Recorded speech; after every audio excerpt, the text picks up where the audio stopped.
Sanju శాంసన్‌ని out చేయడం కోసం Jofra Archer రెడీగా ఉన్నాడు. మీకో విషయం తెలుసా?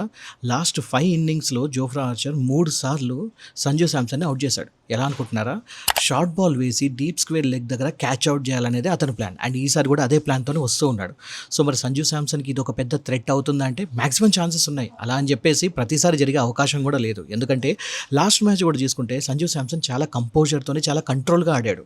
ఇంతకుముందు అతను ఔట్ అయ్యే బాల్స్ పదే పదే బౌలర్స్ వేసినా కూడా చాలా కంట్రోల్‌గా ఒక మాస్టర్ క్లాస్ ఇన్నింగ్స్ ఆడాడు. Just like Virat Kohli. అంటే చెడ్డ బాల్ వచ్చినప్పుడు అవుట్ అయ్యే ఛాన్సెస్ ఉన్నప్పుడు కంట్రోల్డ్గా ఆడాలి.